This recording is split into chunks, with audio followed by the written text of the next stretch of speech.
ಆಮೇಲೆ ಅದಕ್ಕೆ ಇದೆಲ್ಲ ಅರ್ಥ ಆಗಿ ಅದು ತುಂಬಾ ಬೇಜಾರಾಗಿತ್ತು. ಇವಾಗ ನನ್ನ ಹತ್ರ ಯಾರು ಮಾತು ಆಡಲ್ಲ. ನಾನ್ ಮಾಡಿದ್ದು ತುಂಬಾ ದೊಡ್ಡ ತಪ್ಪು. ನಾನು ಗಿಣಿರಾಜ ಹತ್ರ ಹೋಗಿ ಕ್ಷಮೆ ಕೇಳ್ತೀನಿ. ಅವರೇ ಇದನ್ನೆಲ್ಲ ಸರಿ ಮಾಡಕ್ಕಾಗತ್ತೆ. ಚಟೋರಿ ಗುಬ್ಬಚ್ಚಿ ಗಿಣಿರಾಜ ಹತ್ರ ಹೋಗುತ್ತೆ. ಗಿಣಿರಾಜ, ದಯವಿಟ್ಟು ನೀವ್ ನನ್ನನ್ನ ಕ್ಷಮಿಸಿ. ನಾನ್ ಮಾಡಿದ ತಪ್ಪೇನು ಅಂತ ನನಗ ಅರ್ಥ ಆಗೋಯ್ತು.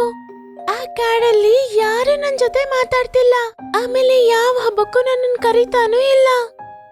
ಇನ್ಮೇಲೆ ನಾನು ಯಾವತ್ತೂ ಕದಿಯಲ್ಲ. ಇನ್ನ ಮಾವಿನ ಹಣ್ಣು ತಿನ್ನೋದನ್ನೇ ಬಿಟ್ಬಿಡ್ತೀನಿ. ಇಲ್ಲ ಚಟೋರಿ, ನೀನು ಮಾವಿನ ಹಣ್ಣು ತಿನ್ನೋದ್ರಿಂದ ಯಾರಿಗೂ ಸಮಸ್ಯೆ ಇಲ್ಲ.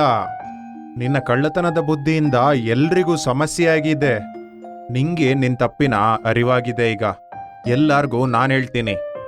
ಆಮೇಲೆ ಗಿಣಿರಾಜ ಎಲ್ಲರನ್ನೂ ಕರೆದು ನಿಜ ಏನು ಅಂತ ಹೇಳ್ತಾರೆ. ಆಮೇಲೆ ಎಲ್ಲಾ ಪಕ್ಷಿಗಳು ಚಟೋರಿ ಗುಬ್ಬಚ್ಚಿಯನ್ನ ಕ್ಷಮಿಸ್ಬಿಡ್ತಾರೆ. ಆಮೇಲೆ ಎಲ್ಲರೂ ಒಟ್ಟಿಗೆ ಸೇರಿ ತುಂಬಾ ಖುಷಿಯಾಗಿ ಇದ್ರು.